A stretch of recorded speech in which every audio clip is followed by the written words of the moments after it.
Muito bom dia a todos os colaboradores, a você, obreiro, aos auxiliares, pastores e bispos. Nesta manhã de domingo é um prazer imenso uma vez mais estar aqui com todos vocês, entre as colunas aqui do Templo do Deus Vivo, do Templo de Salomão, em São Paulo.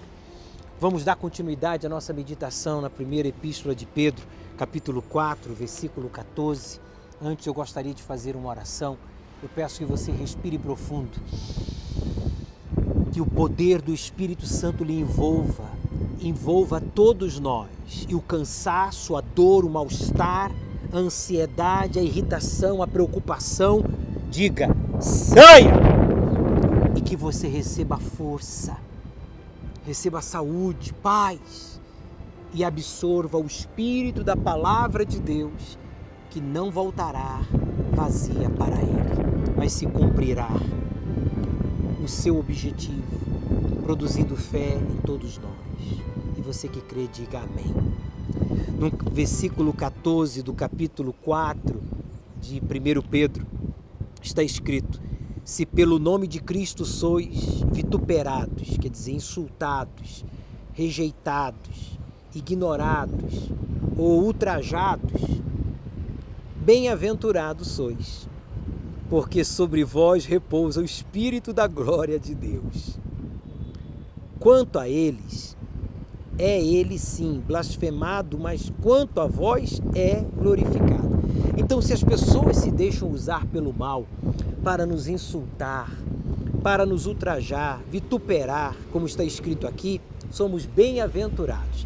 Você está sendo perseguido, humilhado, injustiçado por viver a fé bíblica inteligente, a fé sacrificial, a fé do evangelho verdadeiro, comprometido em negar-se a si mesmo, tomar a sua cruz dia após dia e seguir o Senhor Jesus? Se você diz sim, bispo, eu estou sendo vituperado, injustiçado, discriminado, humilhado, ultrajado por viver a fé, por falar de Jesus, por servir a Deus. Então alegre-se, porque está escrito, somos bem-aventurados, porque repousa sobre nós o Espírito da glória de Deus. É uma glória você e eu sofrermos por causa do Evangelho, por causa do serviço a Deus. Lhe chamam de macedinho, né? De macedinha, lhe chamam de empregados da Igreja Universal, lhe chamam de nomes, lhe ultrajam, não importa. Saiba que tudo aquilo que nós sofremos por servirmos a Deus, isso se converte em glória. Está escrito aqui, ó. Aqueles que nos blasfemam, aqueles que nos insultam, aqueles que falam blasfêmias, eles falam de Deus. Na verdade, eles estão insultando é a Deus, não é a mim nem a você, pois nós somos glorificados, quer dizer, nós somos honrados. Nós somos honrados. Deus é glorificado por meio de nós, porque não há murmuração, não há dúvidas, não há medo. O que eles falam, o que eles fazem, não consegue alcançar o nosso coração, porque a nossa mente é a mente de Cristo. Não é bom saber disso? Não é maravilhoso? No versículo 15 ele diz que nenhum de vós padeça como homicida, ou como se entremete em negócios alheios. Quer dizer, que não, você e eu não venhamos sofrer por nos entremetermos, por não nos envolvermos em assuntos alheios, nem como ladrão ou malfeitor, ou se entremente em negócios alheios. Quando você e eu sofremos por se somos chamados de ladrões ou malfeitores, ou pelo fato de as pessoas acharem que você está se entremetendo, você está se metendo em assuntos alheios, não há por que então você e eu nos gloriarmos.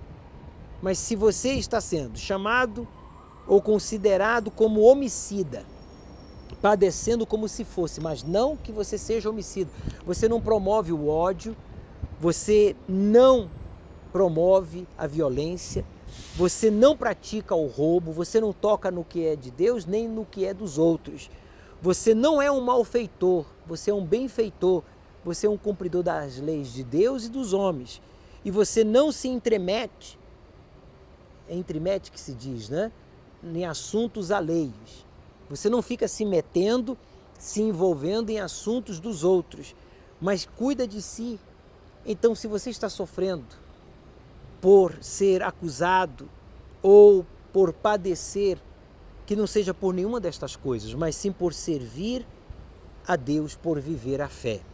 No versículo 16 ele diz, mas se padece como cristão, quer dizer, se você está padecendo por ser como Cristo, seguidor de Cristo, não se envergonhe. Vamos lá, repita comigo, por favor, ou leia em voz alta. Na primeira pessoa, mas se eu padeço como cristão, não me envergonho, antes glorifico a Deus nesta parte. Pode sorrir. Desculpa. Você e eu podemos sorrir e nos regozijar, apesar do mundo nos odiar, apesar das pessoas nos julgarem, apesar das pessoas nos rejeitarem, apesar das pessoas deduzirem que as nossas intenções ou a nossa intenção não é ajudar as pessoas, não é servir a Deus. Deus sabe do nosso coração, Ele conhece o nosso íntimo.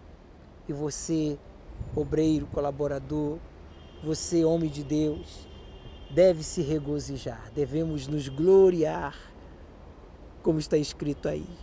Devemos glorificar a Deus nesta parte, quando somos maltratados, injustiçados, desprezados e humilhados por servir a Ele. A nossa recompensa é muito grande, o nosso galardão é muito grande. No versículo 17 ele continua dizendo, porque já é tempo que comece o julgamento pela casa de Deus. E se primeiro começa por nós, qual será o fim daqueles que são desobedientes ao Evangelho de Deus?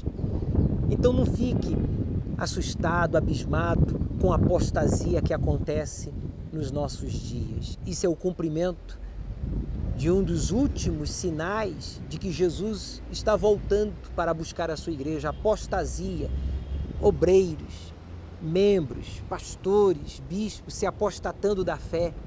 Por quê? Porque apagaram o Espírito Santo, esfriaram na fé, abandonaram o primeiro amor. E você e eu corremos também o mesmo risco. Por isso todo cuidado é pouco.